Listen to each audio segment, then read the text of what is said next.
When my wife came out of Ethan Carter's apartment, her long pants had become shorts. She thought I was working late at the office, that I'd never find out. But I was standing right across the street, watching with my own eyes as she adjusted her clothes, watching Ethan blow her a kiss from his window. 8 years of marriage. I thought I knew everything about her. The exact cycle of her period, the color of every piece of her lingerie, the way she loved to hold my arm while she slept. What I didn't know was when she'd started changing her pants at her male best friend's place. 01 in that single moment, my entire world collapsed. I, Leo Vance, am 28 years old, and I have never felt a rage like this in my entire life. Sarah, wearing a pair of black shorts I had never seen before, stood under Ethan's apartment building, fixing her hair. Her face was flushed with the glow of recent satisfaction, a contented smile playing on her lips. And I, her husband, just stood at the street corner like an idiot, watching the whole scene unfold. I was only there to bring her the office keys she'd left behind. She'd texted me at lunch saying she'd forgotten them and couldn't get into the house after work. I figured I wasn't busy, so I'd drive them over. And this is the scene that greeted me. My wife, walking out of another man's home, having changed her clothes. Ethan blew her a kiss from the window, and she waved back with a bashful little smile. What the hell was this? I fought down the overwhelming urge to storm over there and demand an explanation, hiding in my car as I watched Sarah hail a cab and leave. My hands gripped the steering wheel so tightly my knuckles turned white. 8 years. 8 whole years. I met Sarah when I was 19, started dating her at 21, and married her at 23. I gave her the best years of my youth. I gave her every single dollar I ever earned. Whatever she wanted, I gave her. She said she wanted to learn to paint, so I signed her up for the best art classes in the city. She said she wanted to open a flower shop, so I invested $70,000 without a second thought. She said she wanted to buy that cabin in the mountains, so I drained our entire savings account. I thought we were the happiest couple in the world. My friends all envied me, said I'd hit the jackpot. Sarah was beautiful, had a gentle personality, and knew how to be affectionate. At every party, she'd be on my arm, calling me honey in that sweet, syrupy voice of hers. Only now do I realize it was all a lie. My wife was sleeping with another man behind my back. And not just any man. Ethan, the so-called best guy friend I'd never been able to stand. I remember the first time I met him. I knew something was off about the guy. The way he looked at Sarah was too intense, and he'd always find excuses to touch her hand when he spoke. But Sarah always said I was overthinking it, that Ethan was just a good friend she'd known since college, and I shouldn't let my imagination run wild. And I believed her. For 8 goddamn years, I believed her. Thinking back now, how many nights did Sarah say she was going out to talk with Ethan? How many times did she claim he was in a bad mood and needed company? How often did she tell me he was in trouble and needed her help? And I, like a complete fool, would always say, go ahead. Friends are supposed to be there for each other.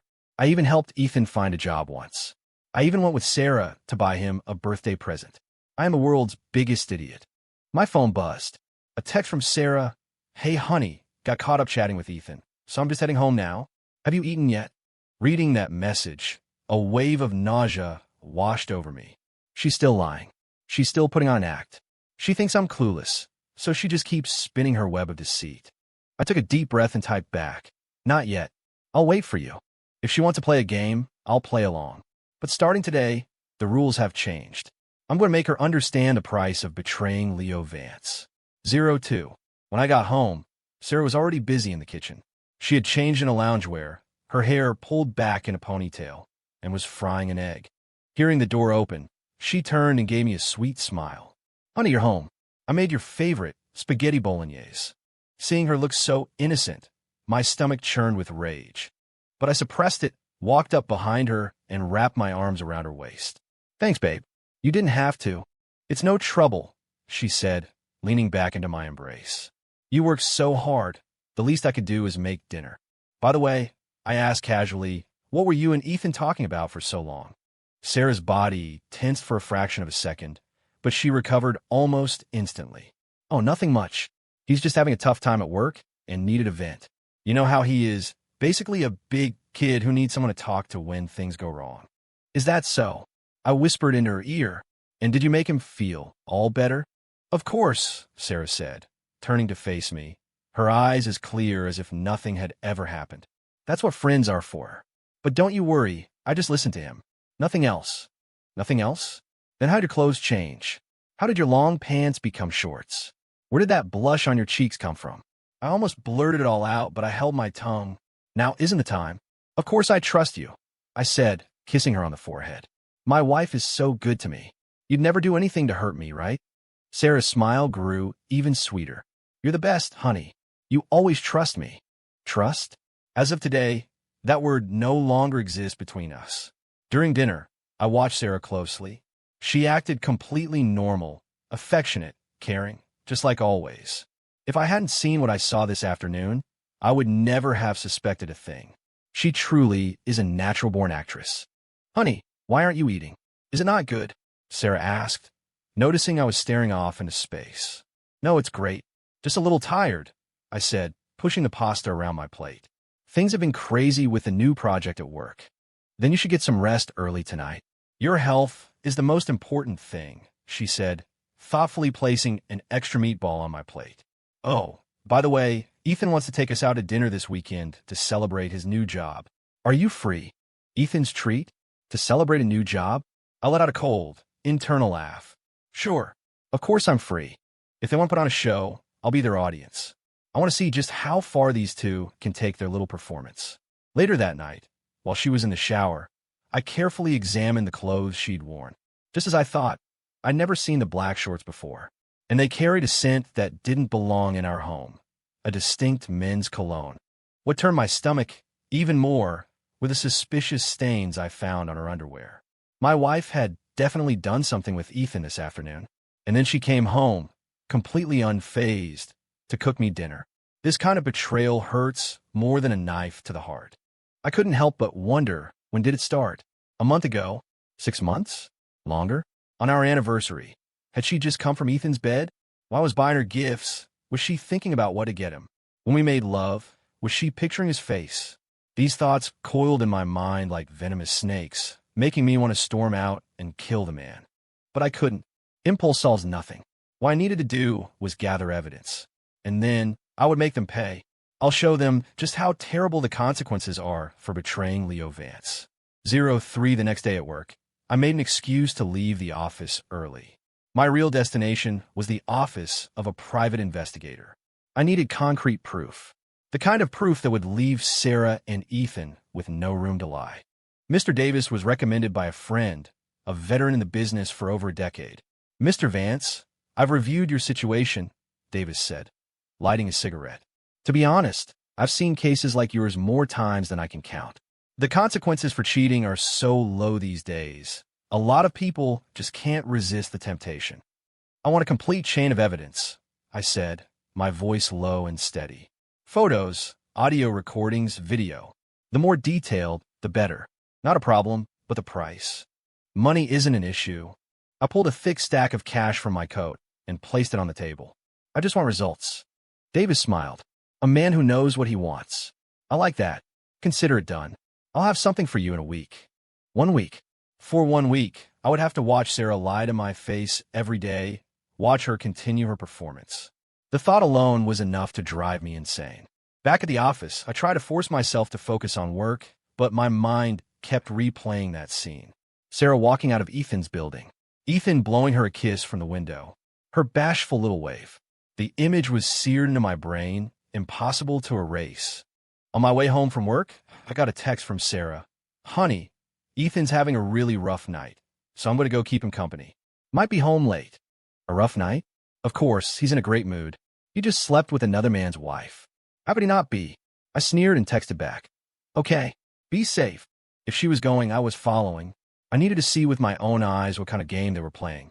I drove to Ethan's apartment complex and parked in a discreet spot across the street. At 7 p.m., Sarah's car pulled up. She was carrying a container of food as she went upstairs, obviously bringing Ethan dinner. My wife, bringing dinner to another man. And I, like a pathetic fool, sat in my car downstairs, waiting. An hour passed. She didn't come down. 2 hours passed. Still nothing. 3 hours passed. The lights in his apartment were still on. It wasn't until 11 p.m. that Sarah finally emerged from the building. Her hair was a mess, her clothes were wrinkled, and her face was flushed with a tired-looking glow. It didn't take a genius to figure out what they'd been doing. My wife, while I was waiting for her, was sleeping with another man. This betrayal was a profound insult to my very existence. After Sarah drove away, I didn't immediately follow. I got out of my car, walked to the base of Ethan's building, and stared up at that window. Ethan was standing there, smoking a cigarette, a smug, satisfied look on his face. He noticed me, froze for a second, and then had the audacity to give me a little wave. That son of a bitch. He dared to greet me? I wanted to rush up there and strangle him. But I held back. It wasn't time. Not yet. When I got home, Sarah was in the shower. Listening to the sound of the running water, my stomach twisted with disgust. Was she washing away the scent of Ethan? Was she cleaning away the evidence of her betrayal? Sarah came out of the bathroom in her pajamas, her hair damp and smelling of shampoo. She walked over and hugged me. "Honey, you're home. I was just with Ethan. He was so upset." "Oh, what happened?" I asked, feigning concern. "Nothing major, just some frustrations with work," she said, nuzzling into my chest. "He's doing much better now, though. I talked him through it." "Talked him through it? With your body?" "You're such a kind person," I said, kissing the top of her head. "Ethan is so lucky to have a friend like you." "Of course. We've been best friends since college," she said with a sweet smile. "But you don't have to worry, honey. You're the only one for me." "The only one for me? Then what is Ethan?" I fought back the urge to scream at her, holding her gently instead. "I know. I trust you more than anyone." That night, Sarah initiated sex, but I could feel her distraction. Her body was under mine, but her mind was clearly somewhere else. The thought that she was in Ethan's arms just hours ago, and now she was in mine, made me sick to my stomach, but I didn't let it show. I played my part in her charade, pretending I knew nothing. Afterward, she lay her head on my chest and whispered, "I love you, Leo." Hearing those words, I almost laughed out loud. "You love me? If you loved me, why would you betray me? If you loved me, why would you lie? If you loved me, why would you sleep with another man? A love like that, I'd rather not have." That weekend, the dinner Ethan had planned went ahead as scheduled. The place was a fancy restaurant downtown. He said he wanted to celebrate landing a new job. Sarah and I arrived on time. Ethan was already waiting in the private room. "Now, Sarah, you made it." Ethan stood up to greet us, a fake smile plastered on his face. Looking at his phony expression made me want to puke, but I smiled back and shook his hand. "Congratulations on the new gig, Ethan. That's great news." It's nothing really. Just got lucky," he said, his eyes constantly drifting over to Sarah. He was looking at her like she was a trophy he'd just won. I noticed Sarah was especially dressed up tonight.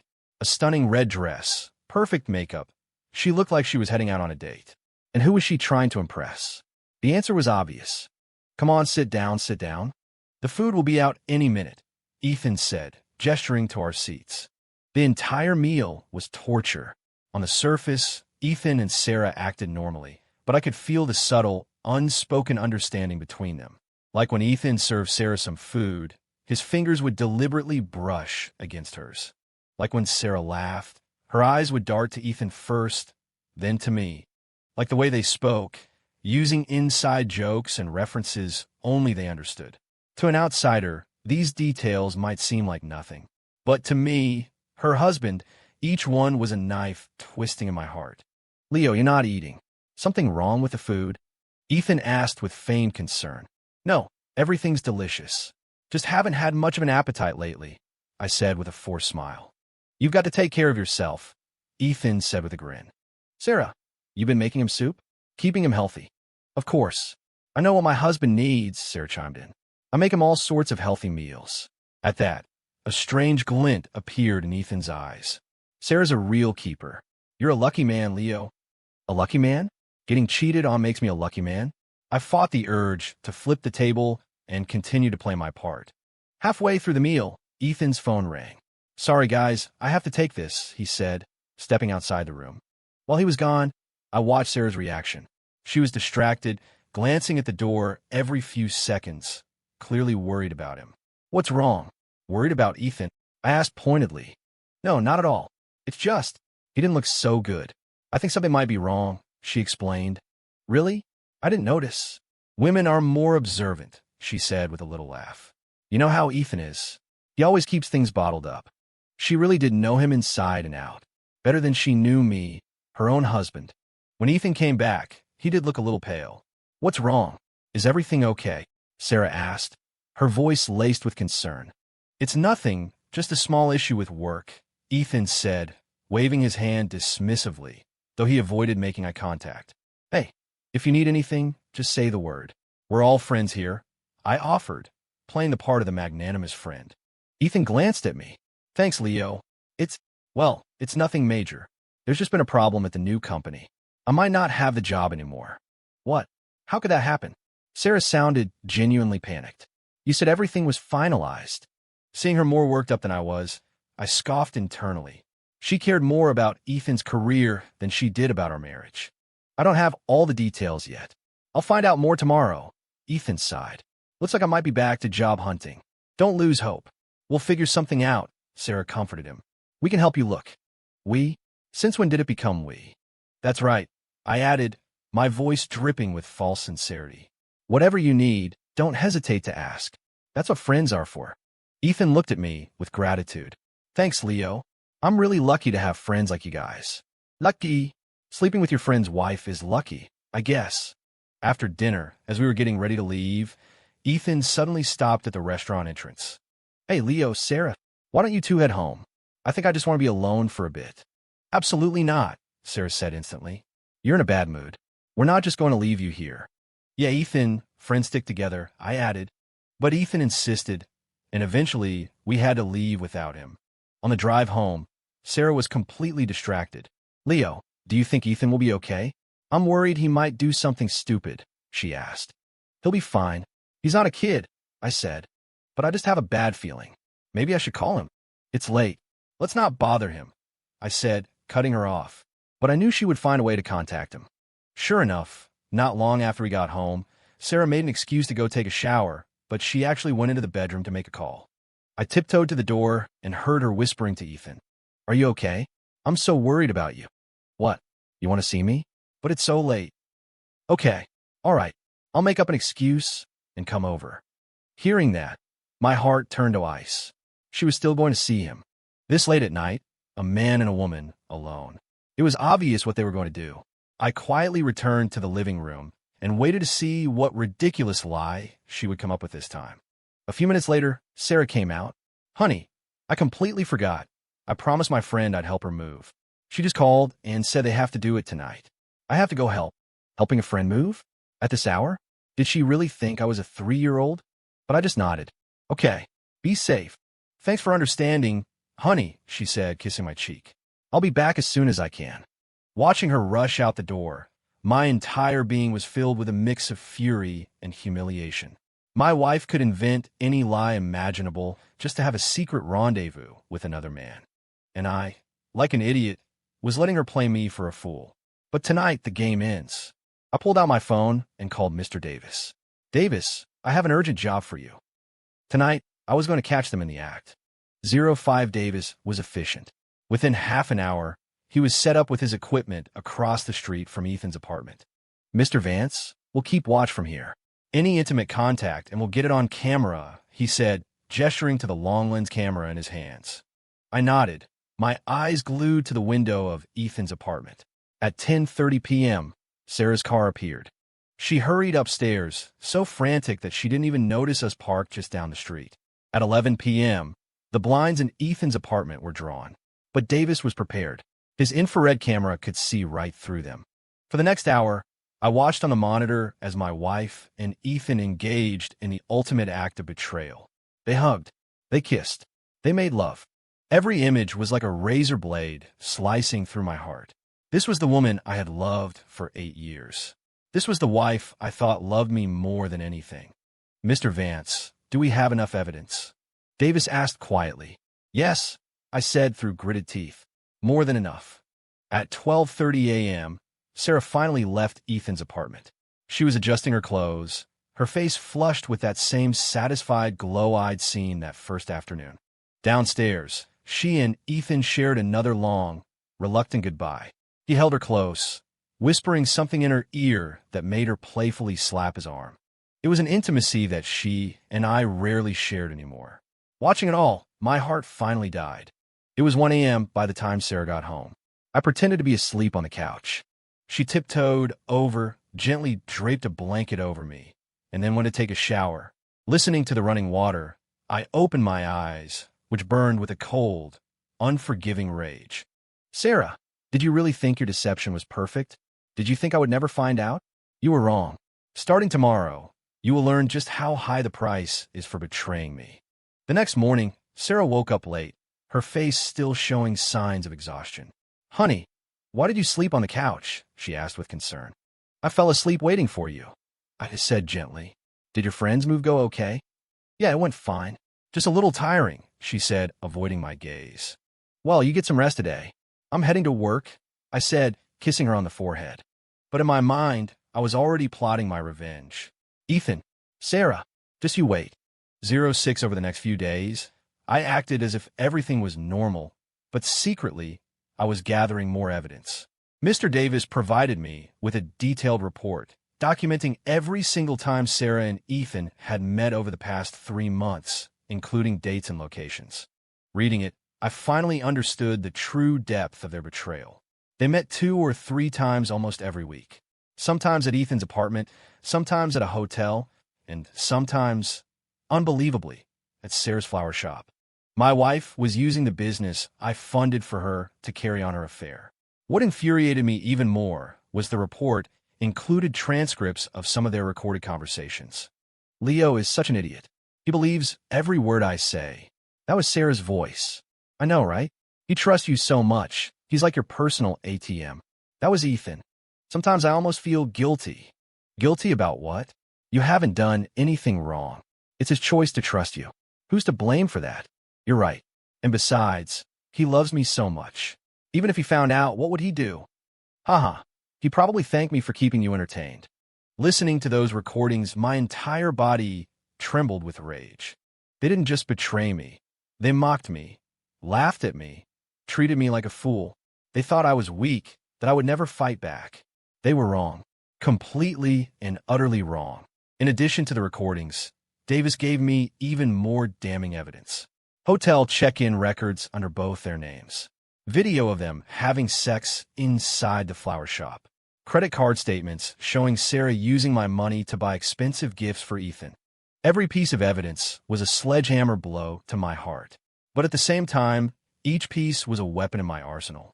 I would use this evidence to utterly destroy Sarah and Ethan, to make them understand the consequences of humiliating Leo Vance. That evening, Sarah made another excuse to go out. She said she was going to a reunion with some old classmates, but I knew she was going to see Ethan.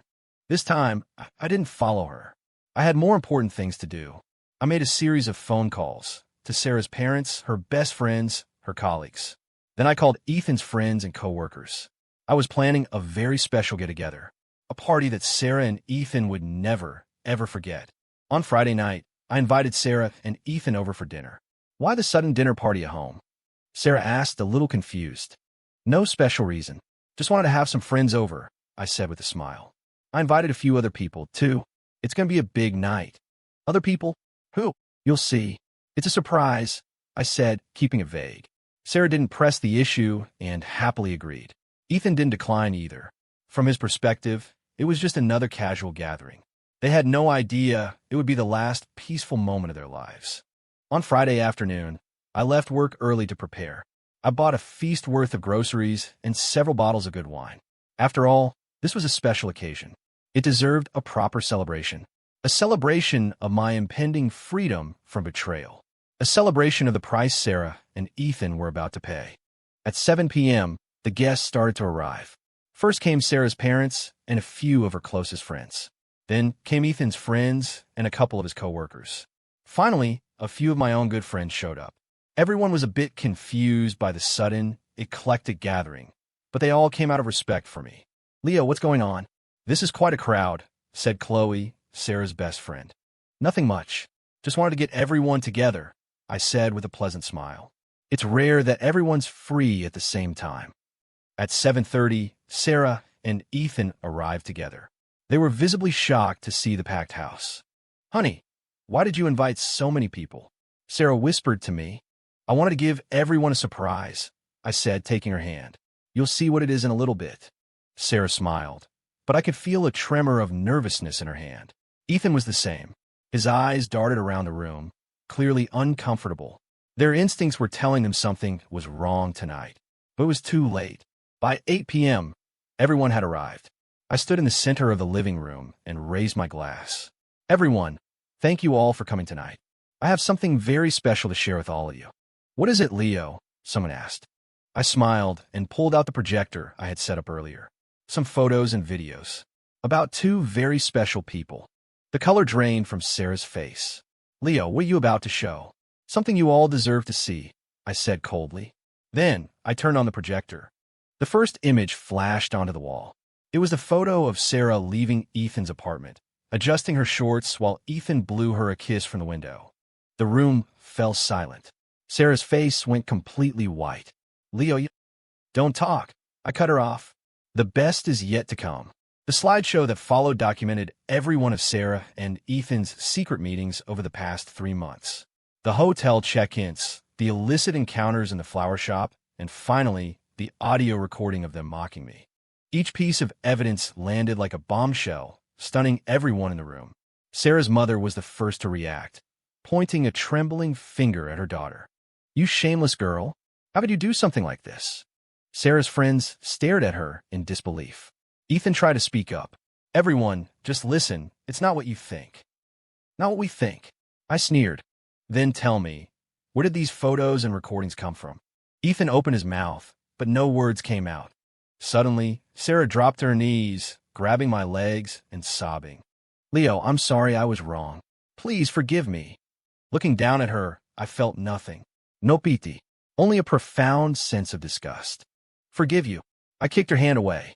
You cheated on me for 3 months, laughed at me behind my back like I was a fool, and now you think a simple I'm sorry is enough? The atmosphere in the room was thick with tension. No one knew what to say. Sarah continued to plead, her voice choked with tears. Leo, I know I was wrong. It will never happen again. Please, just give me one more chance.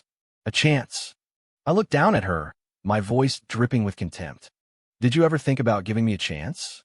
When you were in bed with Ethan, did you ever once think about my feelings? Sarah's sobs grew louder. I didn't think. I really didn't. I was confused. I made a mistake. A mistake? 3 months is a mistake? My voice grew colder. Sarah, do you really think I'm an idiot? At that moment, Ethan stood up abruptly. That's enough, Leo. You've gone too far. All eyes turned to him, shocked that he still had the nerve to speak. Too far. I turned my attention to Ethan, my eyes burning with murderous intent. The man who slept with my wife is telling me I've gone too far? We're in love, Ethan declared, as if that justified everything. You don't understand, Sarah. You don't know how to love her. That was the last straw. The room erupted. Sarah's father lunged forward and slapped Ethan across the face. You bastard. I held him back. Sir, don't dirty your hands. Then, I walked up to Ethan and punched him squarely in the jaw. He crumpled to the floor, blood pouring from his nose. In love. I planted my foot on his chest. Then why didn't you have the decency to be together openly? Why did you have to sneak around? Why did you have to lie to me? Ethan struggled beneath my foot, but he was pinned. Let me make one thing clear to everyone here, I said, scanning the faces in the room. This is just the beginning. I will make both of you understand the true cost of betraying Leo Vance. Sarah looked at me, her eyes wide with terror. Leo, what are you going to do? I gave her a chilling smile. You'll find out soon enough. 08 The party ended in chaos. Guests filed out one by one, their faces a mixture of shock and disbelief. Before leaving, Sarah's parents delivered their final words to her. As of today, you are no longer our daughter. Sarah cried out, trying to stop them, but they walked away without a backward glance. Ethan was hauled away by his friends, shooting me a hateful glare as he left. Now, only Sarah and I remained in the living room. She was still on the floor, a broken, sobbing mess. Leo, please, I'm begging you, forgive me this one time, she pleaded, clinging to my leg. I know I was wrong. I'll never do it again. I looked down at her, my heart a stone in my chest. This was the woman who, just 3 months ago, had told me she loved me. The woman who had played the part of the innocent wife so perfectly. The woman with whom I had planned a future. Now, as she begged for mercy at my feet, I felt absolutely nothing. "Sarah," I said, crouching down and tilting her chin up so she had to look at me. "Do you know what I hate more than anything?" She shook her head, tears streaming down her face. "I hate being played for a fool," I said, each word sharp and deliberate. "You and Ethan didn't just betray me. You laughed at me, and that is something I will never, ever forgive." "I didn't laugh at you," she denied frantically. "I never did." I smirked, pulled out my phone, and played the recording. When Sarah heard her own voice calling me an idiot, a look of utter despair washed over her face. She knew then that there was no way back. "Now," her voice trembled. I was just angry. I didn't mean it. I never really thought that about you." "Angry?" I stopped the recording. "And when Ethan called me your personal ATM, and you laughed and agreed, was that just you being angry too?" Sarah opened her mouth, but no defense came. The truth was the truth. No amount of explaining could change it. "Leo, I'm begging you." She started using my name, knowing she no longer had the right to call me her husband. "For the sake of our 8 years together, please give me another chance. I swear I'll never see Ethan again. I'll be a good wife." 8 years. "Sarah, you have the nerve to bring up our 8 years together?" I stood up, looming over her. "In all that time, was there ever a single day you truly loved me?" "Yes, I loved you. I still love you," she cried desperately. "What happened with Ethan was just physical. My heart has always been with you." Hearing that, I almost laughed. Just physical? Did she really think that would make me feel any better? "You know, Sarah," I said coldly, "if you had just told me you didn't love me anymore and wanted a divorce, I might have respected your honesty. But you chose betrayal and deceit, and that is something I can never accept." "I do love you," she sobbed. "I really do. I just got lost for a moment. Leo, we were married for 8 years. Doesn't that count for anything? Doesn't it deserve one chance at forgiveness?" "No," I said without a moment's hesitation. Those 2 letters shattered what little hope she had left. She collapsed onto the floor, a broken doll. "Then what do you want?" she wept. "What can I do to make you forgive me?" "There's nothing you can do," I said, turning and walking toward the bedroom. "I've already contacted my lawyer. The divorce papers will be ready tomorrow. Good luck with your life." "No." Sarah scrambled up and ran after me. "Leo, you can't leave me. I can't live without you." I turned back to face her. "Then why did you cheat on me?" She had no answer. "Sarah, as of today, you are no longer my wife," I said, my voice like ice. "Be gone by tomorrow. You are not welcome in this house anymore." With that, I walked into the bedroom and locked the door. I could hear her heart-wrenching sobs from the other side, but my own heart was already dead. 09 the next day, I received the divorce papers. The terms were simple. She would leave with nothing. All assets would remain with me. I did, however, include a check for $10,000, severance pay for her years of service. Not out of generosity, but because I wanted a clean break with no lingering attachments. When Sarah saw the papers, she started crying and begging again. "Leo, I don't want the money. I don't want anything. I just want you." "Too bad I don't want you," I said flatly. I signed my name and placed the papers on the table. "I'm filing these tomorrow. You can show up if you want, but I can do it without you." "I'm not signing them," she shrieked, tearing the papers to shreds. "I will never sign them." I watched the pieces flutter to the floor and gave a cold smile. "It doesn't matter. I have copies. And even if you don't sign, I have more than enough grounds to file for a fault divorce. These photos and recordings will be more than enough for any judge." Sarah stared at me, her eyes filled with despair. "Leo, can you really be this cruel?" "Cruel?" I repeated the word. "Sarah, when you were in bed with Ethan, did the word cruel ever cross your mind?" She was speechless. Just then my phone rang. It was Ethan. I answered it right in front of her. "Now." Ethan's voice was furious. "You cowardly bastard. You spied on us." "Spy?" I chuckled. "I was documenting what my own wife was doing. Is that really spying?" You're not even human," he sputtered. "I'm going to sue you for invasion of privacy." "Go ahead," I said, completely unfazed. "Let's see who wins. You, for invasion of privacy, or me, for adultery and alienation of affection. Ethan went silent. After a moment, his tone changed. Leo, look, maybe we can talk about this. There's nothing to talk about. I hung up. Hearing the call, Sarah's face grew even paler. Is Ethan okay? She asked timidly. Her question reignited the fire of my anger. Even now, after everything, she was still worried about him. You're worried about him? I asked, my voice dangerously low. Sarah realized her mistake and quickly shook her head. No, I'm not worried about him. I'm only worried about you. Enough, I cut her off. Sarah, your performance is over. The moment you cheated on me, you lost the right to ever say you're worried about me again. I grabbed my jacket. I want you and your things gone by the time I get back tomorrow. If you're still here, I won't hesitate to call security and have you escorted out. Now, Sarah tried to block my path. Where are you going? None of your business. I pushed past her and walked out the door. I could hear her crying behind me, but I didn't look back. Some mistakes can't be undone. Some betrayals can't be forgiven. 3 months later, I moved to a new city. New job, new apartment, new life. Sarah had sent me countless texts and left dozens of voicemails, but I ignored them all. She said she had broken things off with Ethan, that she regretted what she'd done every single day, and that she would do anything to win me back. But my heart was already dead. Any love I ever had for her was gone.